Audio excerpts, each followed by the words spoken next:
TPI is typically for testing, research, development, and product for Titleist, but today we get the pleasure of asking a few questions about an upcoming product. We're out here talking about the all-new GT driver and fairway metals, and we got the pleasure to speak with Morgan DePasquale, Chuck Golden, and Tom Bennett, all various roles, which we'll get into in a minute. That's really the hardest part for me, is remembering names. So we got through that part. Everything's going to be good. Yeah. But like I said, we're here to talk about GT, Titleist's new launch. An exciting time for you all, a busy time for you. I think the biggest thing that stood out to me from reading up, researching, Morgan, maybe you can answer this one. Titleist said it's revolutionary technology, and it's the most advanced technological as far as a driver ever. And a statement for that from a company like Titleist. Why is this so technologically advanced? How is it more improved from past models? Great. Thanks so much, Tom. We're excited to have you out here today. From an R&D standpoint, we really believe that this is the most advanced driver that we've ever brought to market. Titleist GT stands for generational technology. Yep. And when you think about generational technology, you could think about it in a couple different ways.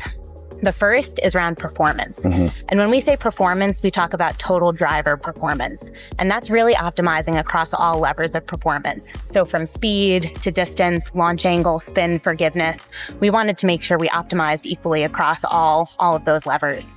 We also really put a lot into the design process. And there's a couple transformational features that you'll see with this GT driver that are new and we're really excited to bring to market. So Chuck and Tom are going to get into some of the specifics, but from a material, a construction, a design standpoint, we've used materials that have never been used before in driver design. You'll see that for the first time in the seamless thermoform crown. We have here a new proprietary material. Yeah. It allows us to make sure that this driver upholds the Titleist standards. The clean look, feel, sound, this performs like a Titleist driver should. We're excited to share a little bit more about that with you. The Titleist standard, there's a few different segments to that, right? There's consumer and then there's tour standards also, and the tour players are a big piece of this pie.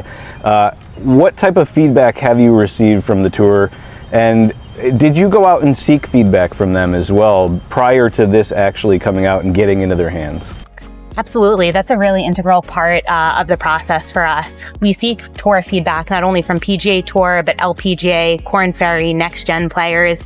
Our rep on tour, JJ, works with players from the likes of Homa, Cam Young, Wyndham Clark, Jordan Spieth all the time. And one thing we consistently heard from our players was that Titleist clean look. They wanted to see that Titleist look and feel at address. And they wanted to know that as we moved from TSR to GT, they were still seeing everything they loved about the Titleist driver. One other feature too, which they'll speak a little bit more about, are the enhanced face graphic. Yep. Really fine-tuning that look helps the players frame the ball at address. That's something you'll see even more sharply defined with this new GT driver. Yeah. Well, so Chuck, I think maybe you can speak to that. We've even seen some players draw with Sharpie those lines on the driver now. What is the impetus and the reason that you do have this on the face? Is it for only for looks? Is it to help with alignment? What was the major reason for that? Yeah, the graphics are really to, one, it's a clean look, Sure. to your point, but then two, as Morgan said, the feedback we got from Tour and JJ was they want help framing the ball at address. And so we think it does both. We think it looks clean and also helps our players frame the ball at address, which is, checking off all the boxes in that regard. So Morgan mentioned the crown, this club, and it's not just speak, it's not just words. This thing looks incredible, and I know the crown was a big focal point for you all. Can we, I guess, peel back the onion here and talk about the design of the crown, some of the materials that went into it, and why that was important to accomplish what you wanted? Was the development, the construction of the crown, was that on purpose and something that you really wanted to seek out going into this? Or was it an obstacle that you encountered along the way that you realized, oh, we have to change this? Yeah, it really is a case of necessity being the mother of invention. Sure. So Stephanie's team, Metalwood team, Tom here, they really found with TSR, when they sat down to try to make a better driver than TSR, that they were up against a performance limit. Okay. They wanted to get faster and have a faster shape, but they also wanted to have good club head stability. And it turns out, in order to have a faster shape, but still have the right amount of stability for everybody, they had to move mass around within the head. And it sounds strange to say because titanium is an amazing alloy with a wide variety of uses, but titanium couldn't get the job done. It couldn't move the mass where they wanted it to. So they needed to look to a new material, our proprietary matrix polymer, they found a great way to apply it to the crown, around the heel, around the toe, and that allowed them to move the mass exactly where they needed it to be to get a really nice stable club head, but also be really fast. Yeah.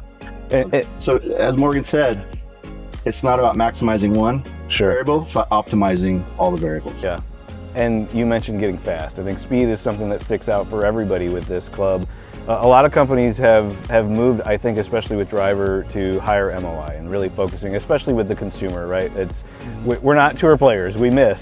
What was the rationale behind this club though? Because it seems that speed is a factor and while not sacrificing MOI, and even in some instances, improving MOI.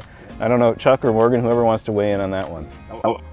My short response would be, why not have both? Yeah, right. And so it turns out that if you maximize MOI, if you just take one variable and maximize it, you affect club head speed detrimentally for everybody. And we didn't want to do that.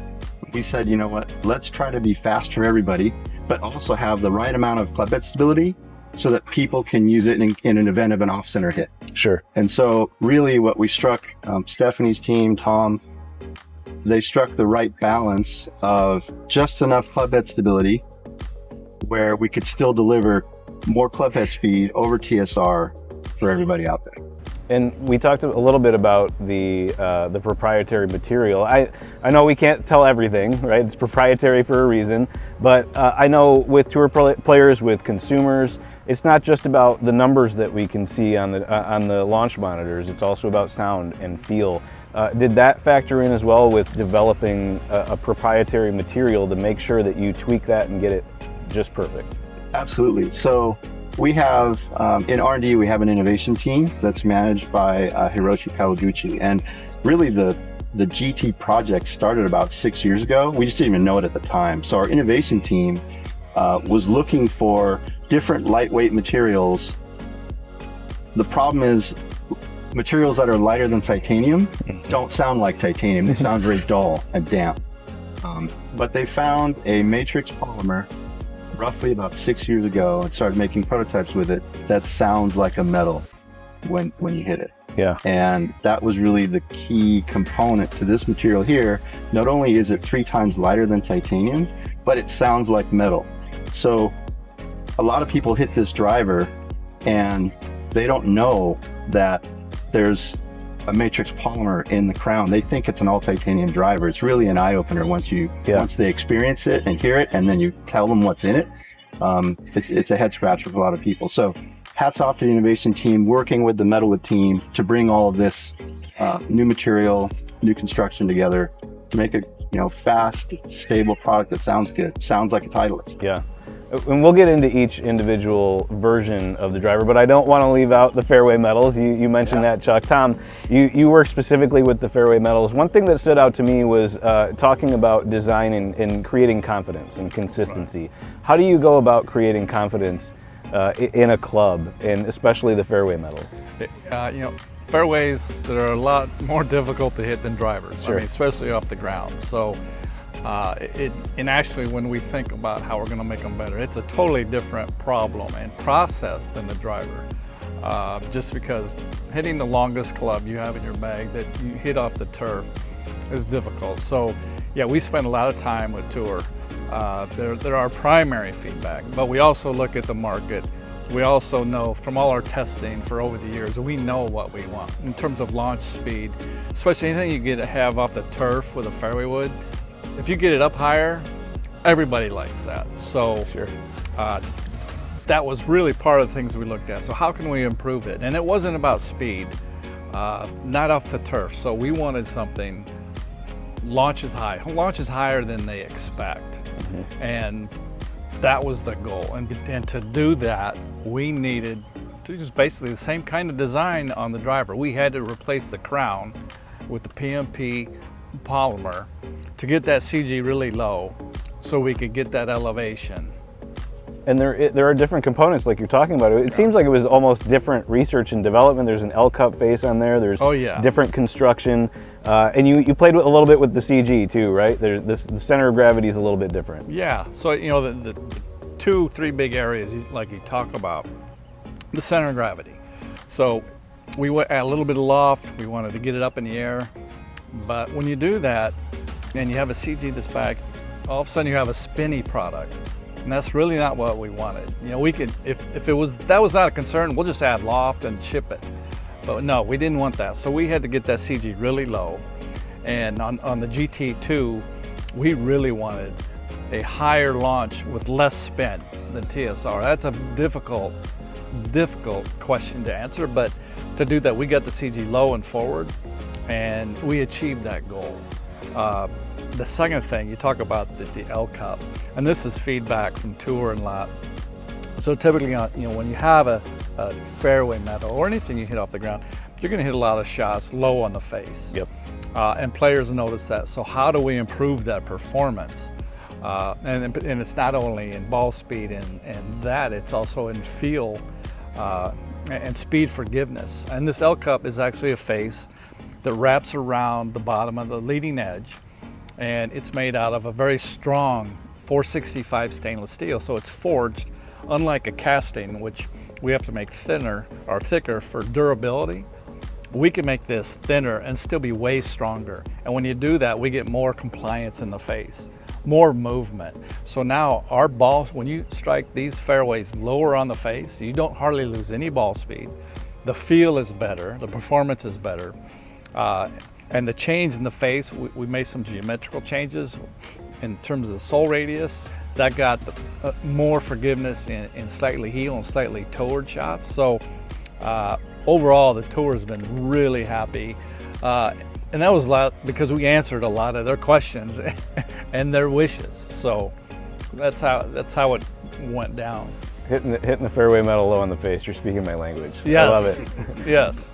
If we can go back to the face too, and I believe this is fairway metal driver, but talking about speed, there's a speed ring. And I think this is an interesting component that stood out to me. Again, whoever would like to answer this one, what is the speed ring and what does it do for us as the golfer? Sure, I'll answer it. The speed ring really is a thickened ring around the perimeter of the driver face. And what the ring really does is that stiffness profile focuses deflection, face deflection, focuses ball speed at center where people are going to hit the ball, right? Where it matters most.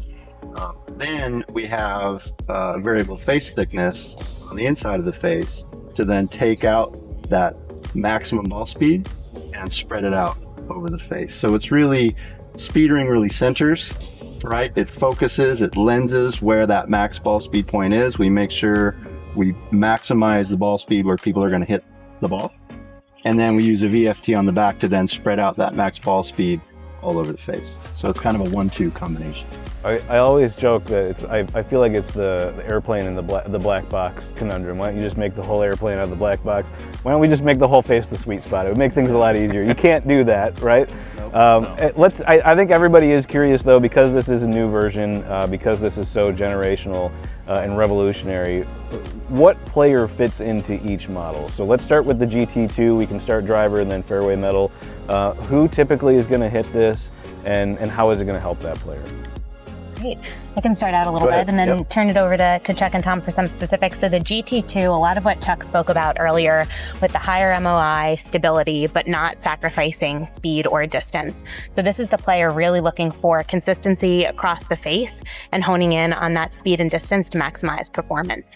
When we start to move over to the 3 model, there's an adjustable weight track that you'll see where you can move CG to different locations within the club head to really account for that consistency across the face. This player, though, is often hitting more consistent in terms of that impact location compared to the GT2 player. The GT3 is hitting it more consistently than More the consistently GT2. than GT2. And then GT4, you'll see if we pull it out from kind of under the hood over there, is a 430 cc club head. So it's a smaller club head, and that is really for low spin performance and spin reduction. So you typically see a player that has 3,000 plus RPMs in terms of spin, and this driver, thanks Jack, is allowing them to reduce spin but still maximize performance. Okay. And then from the fairway metal perspective as well, what, if we can just run through the 2, 3, and 4, Morgan or Tom, whoever wants to handle that one. Yeah, so the GT2 fairway, that's again, that's our main line. That's for the public, that's for the tour. You know, that is the go-to fairway. And we have 5 lofts in it, again, you know, from 13 all the way to a 7-wood 21. That head, we tried to make the 2 and the 3 a little more differentiated from each other you know, on GTs than in the past. And that's really useful because there's a lot of players, especially on tour, who like tall faces versus shallow and other things. And we've tried to please both of those guys with all our drivers, our fairways. Now we made the 3 a little bit deeper face than the 2. It's a little bit shallower, and that really helps the guys who like the look of more face, the way they hit. If they hit down on a little more angle of attack, it's better for them. They get better performance if that's what they need. So we try to differentiate them. The 3 is a little smaller profile, a classic pear shape. So if you think that's better player oriented, it probably is, but I've seen a lot of players who love that club who are not tour players. So it's really, does it fit you? Do you like the looks of it? It doesn't really matter what your handicap is sometimes. And Tom, you made a good point, does it fit you? So that's something that we really embrace here at Titleist, is that consumer fitting. So to understand what driver, what model, what shaft is right for you, that's the right way you can really get dialed in and then see maximum performance out on the course. Yeah, getting fit is key, and if you're going to get fit, the GT driver, it's not called generational technology for nothing. It is an outstanding club, revolutionary technology from Titleist.